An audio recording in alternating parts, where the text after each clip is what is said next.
I've seen people doing some sabotage on the prep in a kitchen. What do you mean? I've seen a guy taking a bunch of salt and throwing it inside a stock, a sauce.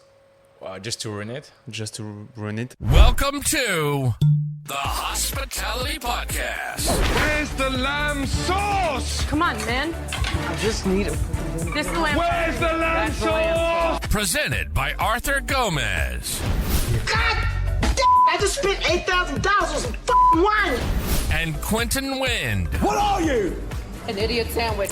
So pour yourself a glass because we're diving into the world of restaurants, kitchen and bar. The Hospitality Podcast.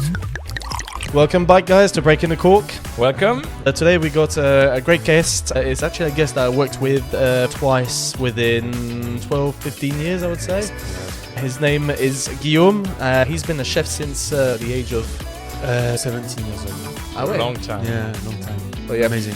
He's going to be obviously telling us about his background first of all, and his journey and what he does today, because it's quite unique what you do today.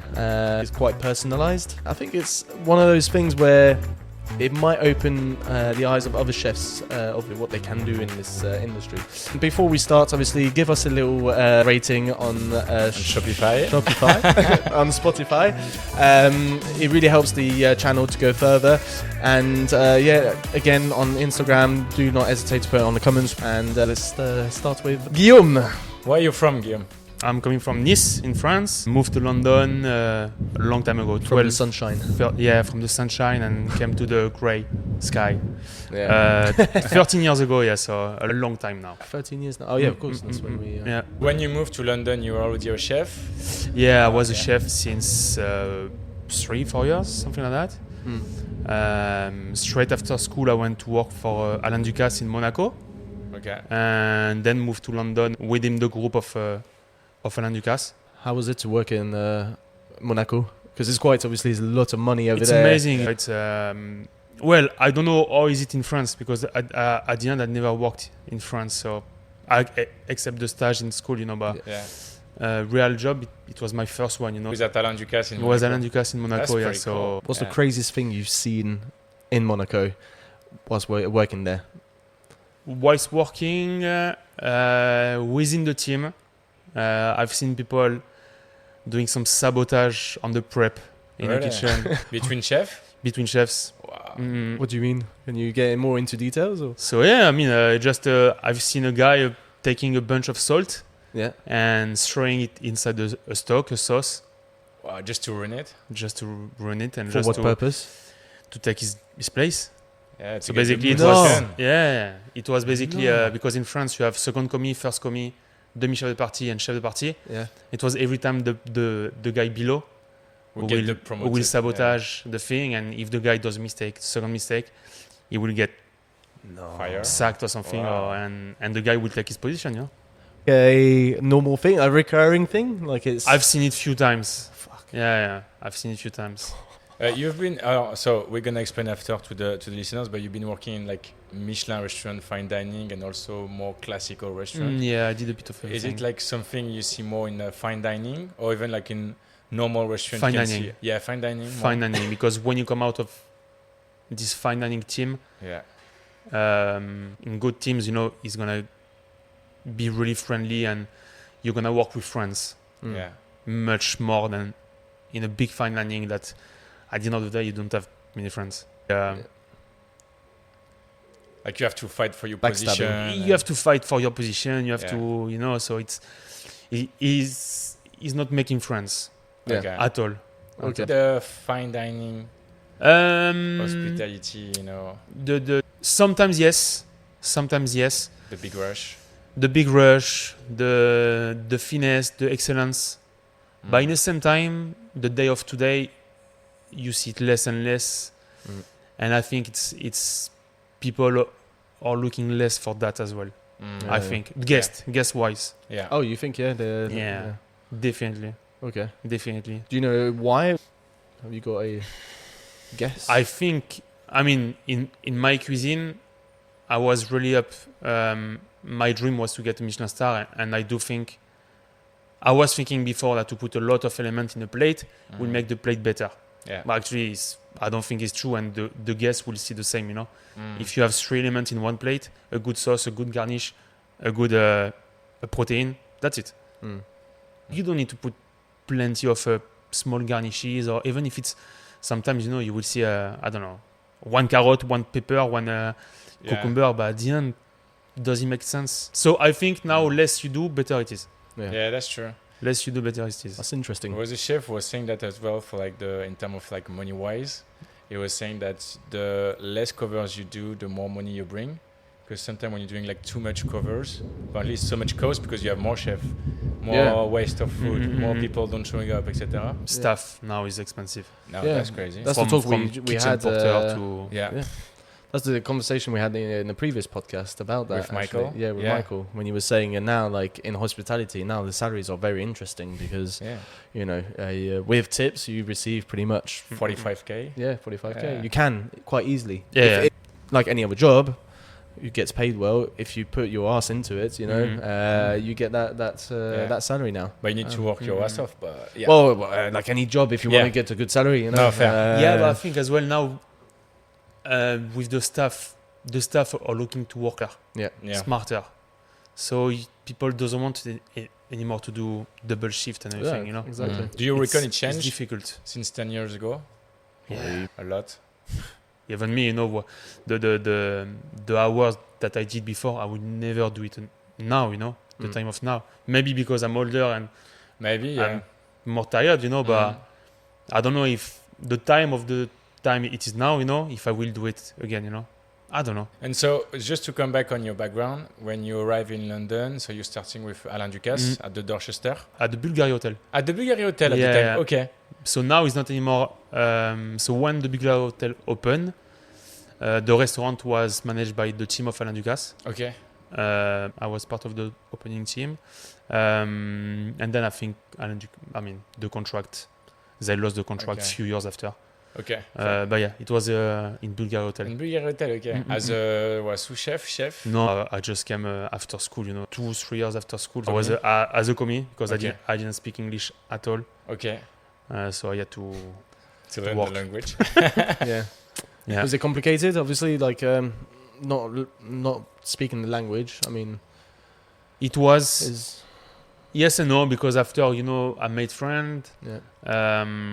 It was one French guy. The executive chef was French as well. Oh yeah, so you can get into the French bubble in a way. You get in the French bubble and Italian bubble as well, you know. Yeah. Because the name of the restaurant was Italian. Yeah. 90% of the team was Italian.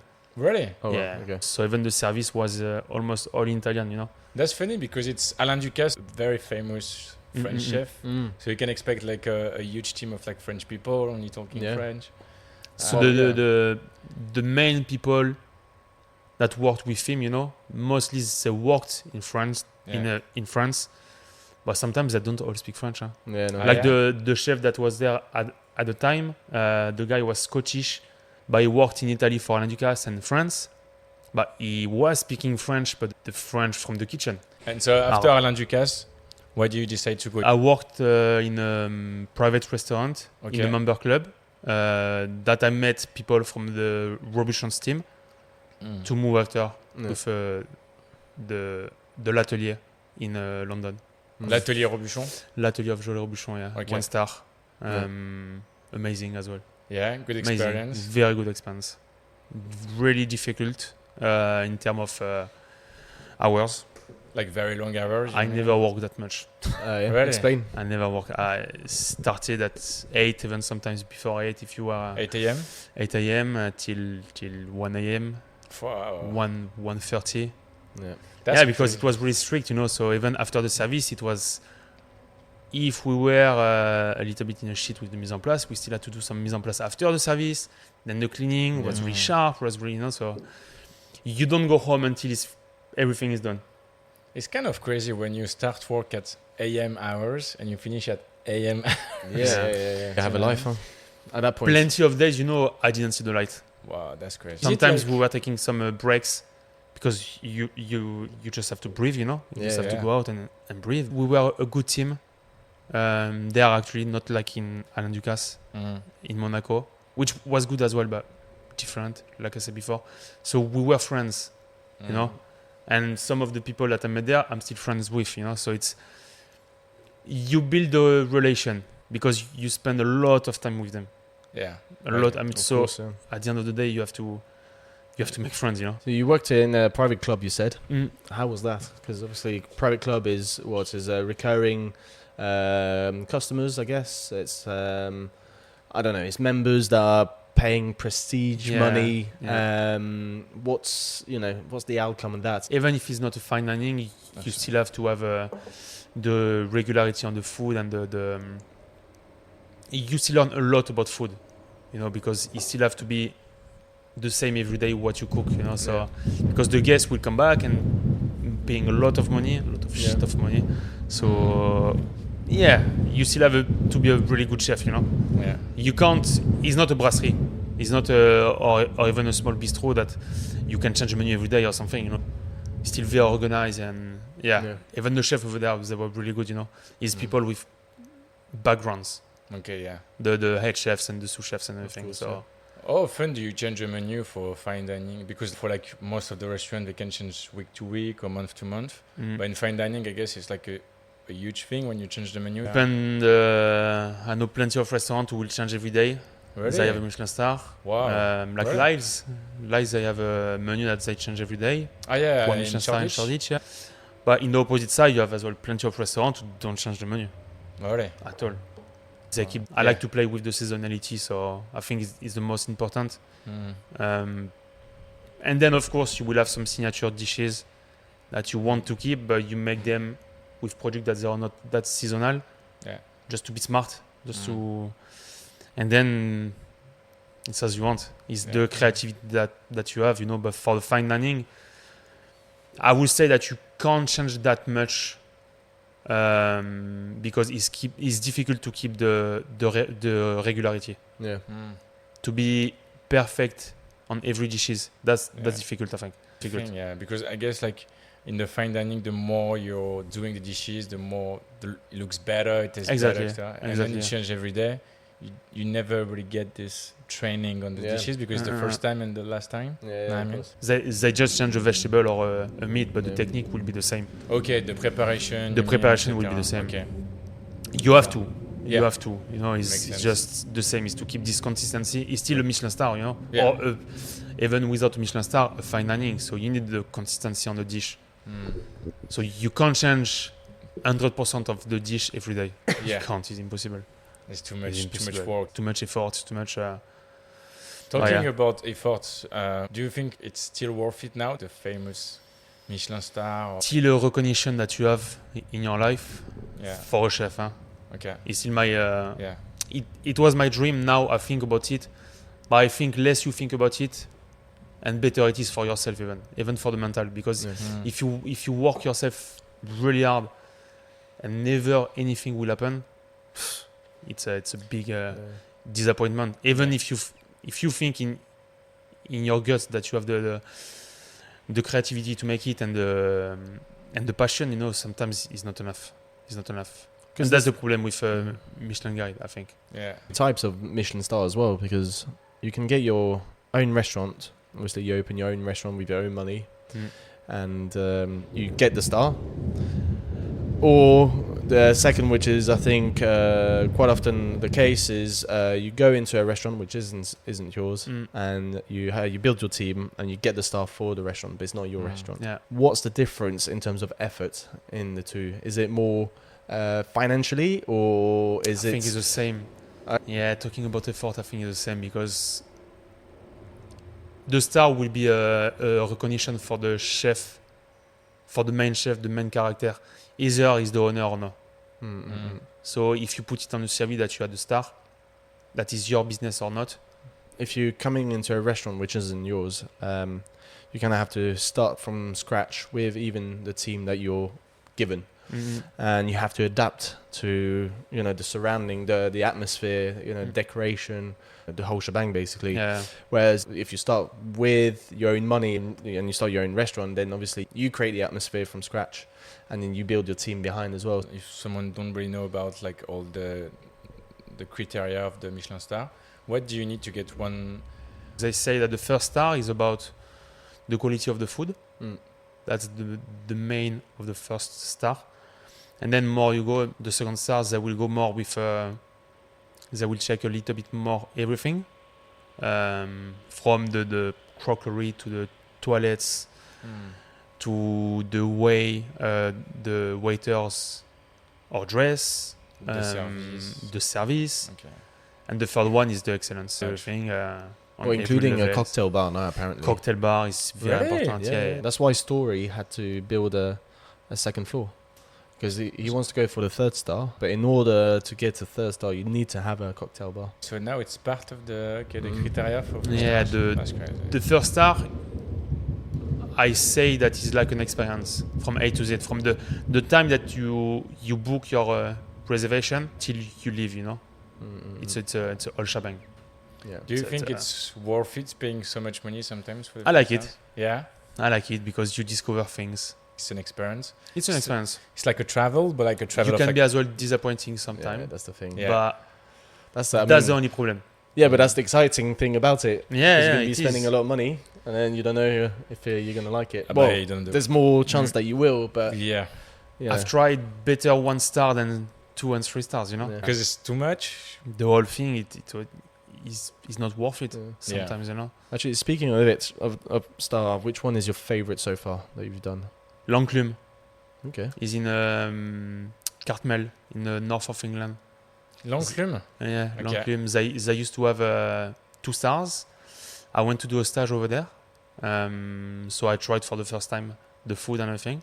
Yeah, It's amazing. great experience. And in London, Datera, Datera restaurant. Datera in So Bethnal Green. 2 stars. It's 2 stars. The combination, the fusion of the food is really good.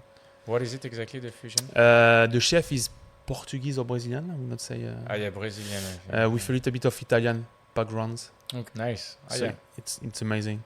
And what I like about it is that I discover things.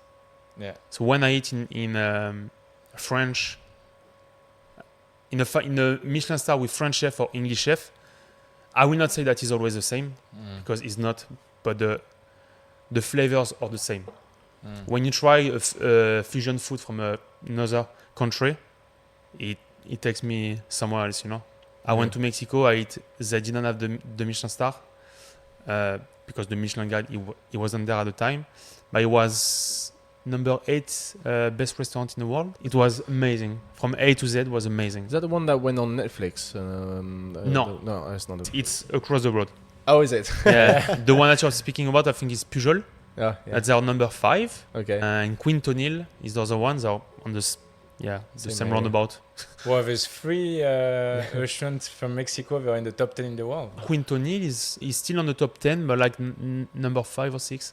He It's went crazy. up, and Pujol went a bit down. But I remember when you came back from Mexico, you were saying how shocked you were with the food, Yeah. and you absolutely food. enjoyed it. yeah, because every type of food, everything what I ate was amazing and different again. Yeah. So it's not the same flavor that you're gonna eat in UK or in France. It's But not. what would you say is your favorite food? Like if you had to eat something every day for the rest of your life. Nationality. Huh? Yeah. Different countries. Well, countries food, yeah, like countries. I don't know, it can be like French, Yeah. Portuguese, Japanese. I like a dish of every countries. Okay. So I don't have really a favorite, you know, but take away Singaporean noodles, I love it. I will eat it yeah? every day. Ah, yeah. But in the same time, a Côte de Boeuf with béarnaise and fries, I will eat it every day as well, you know. Yeah. Yeah. It's different. I don't have really a favorite dish, but in Italy I will eat every day as well carbonara with pasta, you know. Yeah. Every day I will eat it. Italy is it's incredible. They don't use much ingredients. Yeah. And they don't do much cooking actually. It's just like, blending stuff together. It's good quality ingredients and It's made good- it exactly. simple. Exactly. That's really important what you said, because Yeah. it's produces that grow up or you kill the animal just before, and because it's always in your neighbor. Cheese with a burrata. Yeah. Cheese that the burrata that I eat in Napoli, in Naples, they're not the same that you eat here, Yeah. and it's totally different. Yeah, and it's yeah. so much better. so much better. Everything, the cheese, the pasta. Even when you make the pasta yourself, It's not the same. It's not the same. Completely different. Everything is good, you know. So set aside all of this. Now, I'd like to approach a subject that I found quite interesting with you. Is you love cameras, and you've been filmed a few times. You've done, I guess, what do you call them, in festivals where you showcase shows in front of obviously cooking shows. Cooking shows In with front camera. of quite a few people It's as fun. well. You seem very comfortable in front of the camera. Is that something you've always had, or is it something you'd like to exploit on the long term? I never had that before. But when I worked in my previous job as an executive head chef in Bokan, the kitchen was open. And I don't know, it made me realize that don't be scared to speak with the guests first, you know? Because the kitchen was open. So again, you can't be a bastard chef, otherwise you can't do it, you know? Yeah. You can't raise a voice, but in the same time, yeah, you just have to... Because I was really shy before. Okay, Yeah, I was really shy. And I think I still am. But when I speak about my passion to guests, I just open. Just open up. Yeah. I just open up, and then it becomes normal, you know. You share your passion, so it's more than just a job. When you're a chef, it can't be just a job. It can't be. When I see sometimes where I worked that they come here just to take the money, you can't. If you don't have the passion, you can stay like. Otherwise, it's 10, really 15 difficult. years. Now the salaries are much better, but before, when the salary was really bad, if you take a shit salary that you are doing a lot of hours, man, if you don't have the passion, it's difficult. Huh? Trust me. Huh? Trust me. Huh? Is it more difficult to work in a kitchen when you know you got the guests like few meters from you and it's open? That you have to be careful about what you say. Even like if you're angry, you can really shout at your team. I'm sometimes a bit silly, you know. So to be honest, it's not, because people will see that you're yourself. You have to work clean. You have to make sure that your teams work clean. You can't shout and everything. But in the same time, you have to be yourself. And I think that's what the guests love as well. You forget that you have guests around. Yeah. And this actually, I learned it in a Robuchon kitchen. Because l'atelier, it's completely open. Yeah. So us as a chef, we just walk behind the counter, you know. And when you're a young chef, trust me that your station is dirty. It is, you know. But then when you work with the right people, then they teach you that you have to be better. Then you be better, you know. You're better every day, you know. Yeah. So that's that's where I learned as well how to be organized. Yeah. Organized. Nice. I think is the word. Yeah. Organized. Otherwise, if the guys that see that, I don't know, it's silly, but me in the kitchen, I will put the spoon in my mouth and put it again, but at home, you know. Yeah. But you can't do that on the front of the customer. No. You can't. It's impossible. The customer is also paying for the experience. Yeah. So it can also make sense. Yeah. It's not free. And they come to enjoy your food. Like I always say, it's not just about the food, it's the experience. It's not just the food, or not just the service, or not just the view. Because in Bokan it was a lot about the view. It's great. It's great. But it's not just this, you know. And when we opened the hotel, people was coming for the view, you know. I was really annoyed about that, you know. I was even speaking to the GM to put some Signage. Hiding some signage to hide the view, you know. Yeah. Because it's impossible. People were standing just behind me, so they were not directly through the window, and they were complaining, "Oh, I want to move close the window." Man, Yeah, but just you enjoy, the you know? chef, enjoy the kitchen. No, but even you see the view from all the restaurant. You know, it's not a small window in Bokan. It's a 360, right? Yeah. It's 360. You see everything from everywhere, you know. Don't you feel like the Shard, that's a bit of a problem they've had? So when they first opened, they were very strict on who could go in, and you know, You can't move your seat as well. I think you can't move your seat. Yeah, I think so. I think they realised that people are not going for the food, but more for the view. So they've opened it up to the main public in a way. Now that's busy. It's a brasserie, and then it's busy, and then. But the food, I don't know if it's gonna be great, you know, as well. That's the thing. I don't know. Recently, not I that don't I've know. heard. I haven't. I've heard never been great. to the Charme. Been for cocktails is great. Not Oh. cheap though. You gotta pay the price, but it's good cocktails, Yeah. so it's fine. But for the food, I've never been. But obviously, the view is crazy. It's great, yes and no, I think, because you don't see the Shard. You In see Canary the Wharf, we could see all London. Yeah.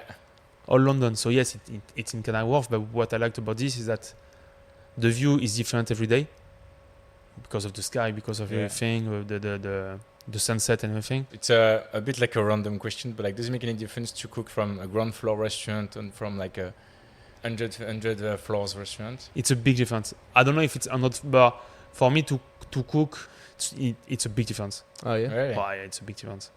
Because when you work in a basement or somewhere that is closed, you don't see you just work. So your mental will be just on working mode, you know.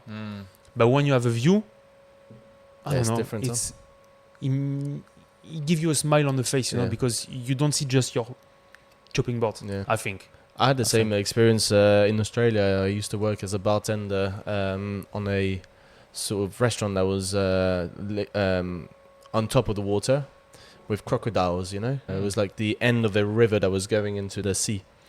And we had the sunset right in front. And the bar where I was working, the sunset with everyone sitting down in front. But like you said, the view. And everyone's happy because they have the view. You're walking with a smile, naturally. When you're going in this kitchen in the basement and the light is so strong, so aggressive. It makes sense because you're preparing food, so you need to, see it clear. But it's just so aggressive. If you spend like 10 hours a day there every day, it's like you're going outside and you're like, blind almost. It's definitely. Yeah. After, sometimes it's nice to have a back kitchen and then the front kitchen with the service kitchen. So at least it gives you a bit of break, from the basement. That's good. Do you want to explain a bit what is the role of executive head chef in a restaurant? To do everything.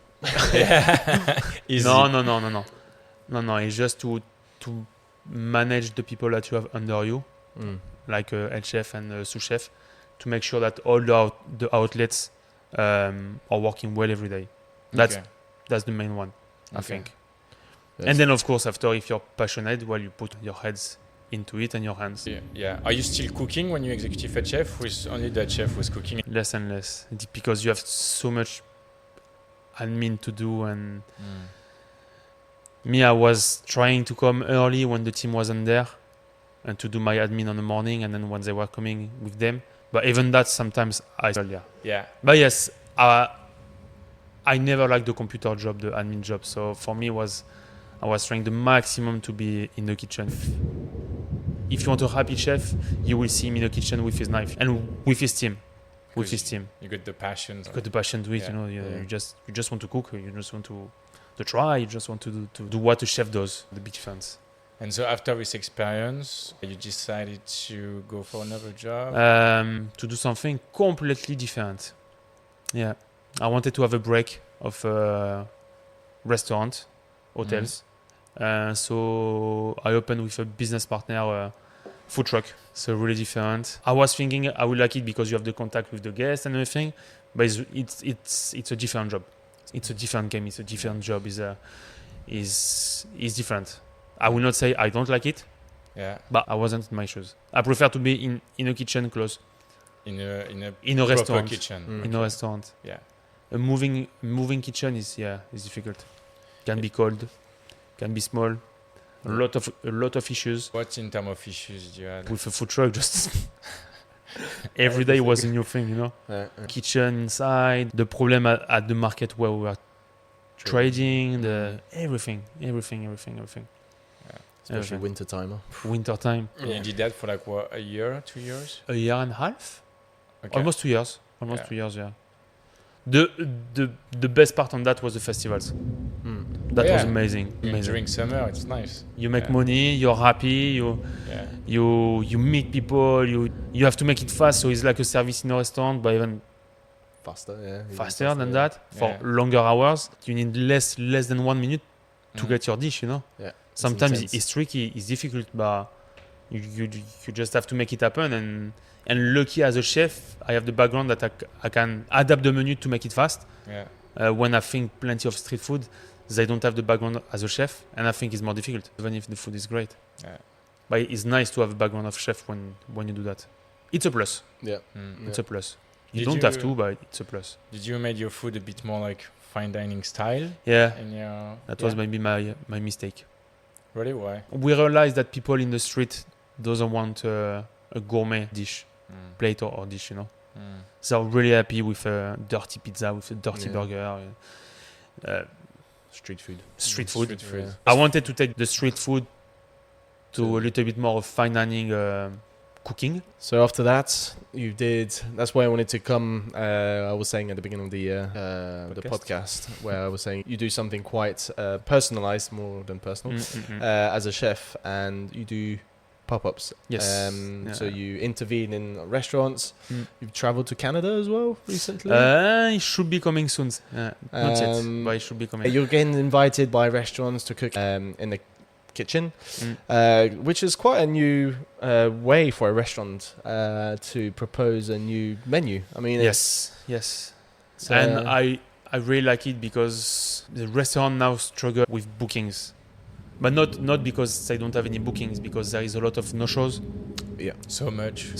And this I think now is a big issue, you know. And sometimes you have a big restaurant that you have to fill, but you never fill it, you know. It's really difficult to work as a restaurant. And what is good with that is that so now what I'm doing exactly is that I'm moving every week to a different location in London with the same menu. But at least every week I will have different guests from the neighborhood, and people are excited about it because they're gonna eat something that they never eat before. Maybe if they know, you know, because if they are from the country of the fusion or something, but it's different because as well is inside coffee shops most of the times that they are closed on the evening usually. Oh yeah, okay. So that's where we take the coffee shop that's open on the day, and when they close, our team comes in to make it as a restaurant. Nice. And then you cook inside. It's nice. It's really nice, and I know for how many people I will cook as well. Yeah. I know the dietaries in advance, so there is no wastage. Yeah, I really loved it when I went to your. There's no wastage. It was absolutely amazing. The one in the garden. No, it's not Spitalfield Garden. In the farm, in Brick Lane Farm. Yeah, the Brick Lane Farm. Yeah. It was glorious. Yeah. I mean, the whole atmosphere. was Again, very it's the different. experience, like you said. Yeah. It's the experience. You are in the middle whole of the farm. thing was just wow. Like it's unique. I don't It's know whether unique. you never know if you're gonna be able to do it again, because obviously it all depends on you. So that's why I found it amazing. And coming back to what you're saying, it's all about the experience. You know? It's about the experience. Yeah. Truly believe, you know, it's something very. It's different. Yeah. It's different. Yeah. I did one with The Sea just before they closed their chef table with a menu 100% with fish inside, you know. What was the dessert? It was rice pudding with fish caramel. Wow. It was the fish element was a fish caramel. How does it taste? Fishy, but in the same time it wasn't that fishy because with the sugar was taking down the fish taste. Yeah. It was going so well. Oh It yeah. was going really well. Yeah. Incredible. I like the Vraiment, menu, what was like when people are doing like a full fish menu and you need to imagine like, are you gonna put the fish in a dessert or like, you know? Very culotté, I would say. Yeah, or like yes, the very cool. Yes. full caviar. Well, now this is a bit more fancy. Hein, Yeah. But I like did it full as well caviar. with caviar. I did it as well. You know, it's so cool because even as a chef, it's very exciting because you create new things. You know, at the end of the day, it's just a creation for yourself as well. And for example, the favorite dessert that I create of all time is with caviar. Really? Yeah, it's amazing. I did a brioche with inside a peach, caramel, and olive oil ice cream with caviar. Oh, Man, Yeah. it was so good. that sounds. The very caramel was made with elderflower that I forage. Yeah. Yeah, I remember that you're a huge fan. Well, your second passion is having a garden. Yes, having a garden and forage. good. That's on the top of everything. Yes, it's another passion, my crazy passion. But it's nice because you know where is from the product that you use, you know. So it's always a plus, and at the end of the day, it costs less money as well, you know. Yeah. I have a is spot better. in London that I pick the wild garlic. That's only few people knows, and not because I want to keep it for myself. And just actually it's a lot, so I could share it. But it's a lot of wild garlic, you know. Yeah. During the COVID, I picked up 27 kilo, Oh. and I just did some prep for myself, you know. What are you doing with 27 Everything. I did from oil, gnocchi with wild garlic, pesto with wild garlic, powder. I mean, fermented wild garlic as well, vinegar. I mean, it's endless, you know. Yeah. Shampoo. Ouais, you can. It's gonna be a bit Garlic smelly, but it's gonna be a bit smelly. But Toothpaste. capers with the flour. Yeah. I was making the capers of wild garlic. So, and it's things that you can keep as well, you know, after, you know. You store it and you put inside the vinegar and oil. Yeah. It's a really cool concept, isn't it? So to be able to change, but I guess it's a lot of job. It's Because at the same time, you can say it's quite similar to your to the experience that you had with the van, because obviously you move, you know, from place to place. The only difference is you might be a bit more inside and in a proper spacious kitchen. Yes, it's not always the best kitchen, and it's always a surprise when you come in for the first time. Yeah, but then you adapt, you know. Yeah. And now I'm used to it, so it was harder at the beginning, but now that I'm doing this since almost a year, I take all the equipment that I need to adapt on any situation, because you never know if the oven there will work. You never know if they have a fryer. You take everything, all the pans, the pots, all the food, chopping boards, everything. You move a restaurant at the end of the day. It's a different concept, but I do think for the guest, it's good. It's really nice because we go to them, you know. Yeah. So it's not at home, but it's in your neighbor. And it's cool. I like this concept of, like, especially like some restaurant like Early June in Paris, who are very famous for that. Every month, new chef, new cuisine, exactly, new food. Exactly. And when's the next one? This weekend, yeah. It's now I'm planned until end of February. Okay. With a Franco-Mexican menu. Yeah. Nice. So I try to make the menu with the knowledge that I have and with the travels that I did, but not to confuse too much. So this one is Franco-Mexican. I did before Franco-Japanese, just with the maybe next one Franco-Vietnamese. Nice. Yeah, why not? Got so much option. There's history as well. I mean, in France we have the technique, and of course we have the food and the products, but it's nice to take other products from the other country that you tried that are different and to make something new, you know. So is that one a one-off, the Franco-Mexican? Or? No, Franco-Mexican is the same menu until end of February on a different location. Okay, cool. Which location is this week? This week is the Leach. Okay. Close to you. Actually. Yeah. Is the Leach. Next week I'm in Beaconsfield, a little bit outside of London. What do I have? Walthamstow, North London. Cobham, out of London. Ascot, Marlow, coming up next. So even further from London, you know. Oh, wow. It will never be inside London. I did only one in Shoreditch. That's it. That's the closest. Okay. Otherwise, it will be Highgate, Archway, Richmond, Crystal Palace. That's really good, because at the same time you get to travel a bit in the countryside. Which this sometimes is a bit tricky, you know, because you have to go and takes time. It's 5 days a week? Most of the time it's Thursday, Friday and Saturday. Okay, that's nice. And then I do my prep alone, or with a friend of mine who come to help me or something. Yeah. Okay. But that's good as well. With the issues that there is now in London with staff, I don't have that one. I don't have that issue. And how can the listeners find out where you are next? Is it just to follow me on Instagram or the account? It's Table and Candle. It's a company that's doing this. Okay. We are 2 or 3 chefs to do it. Table and Candle, and we do this every week. For the moment, I'm doing that. Okay. And sometimes pop up around, like I did beginning of September in Chazelle, bistro in Brick Lane, and now I'm doing their menu. At Chazelle, you creating the menu on a weekly basis. Yeah, weekly basis, and to change slowly the menu, but to stay with the Chazelle atmosphere and food, you know, because it's still a restaurant that is open since, I don't know, 14, 15 years. So they have to keep the snails, they have to keep the frog legs, you know. And it's still a French restaurant. Yeah. It's still a French restaurant. No? The onion soup will never move. It's still to bring my touch to the restaurant by doing some classic French food. Yeah, cool. No fine dining there, you know, but just good quality food and trying to make my best there as well, you know. Straight from the garden. Yeah. Is it probably one of your dream or your goal to have your own restaurant?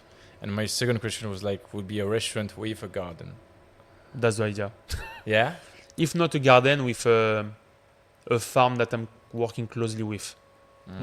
Like I said, in Langclym, my favorite restaurant, they have a farm that is dedicated just for them.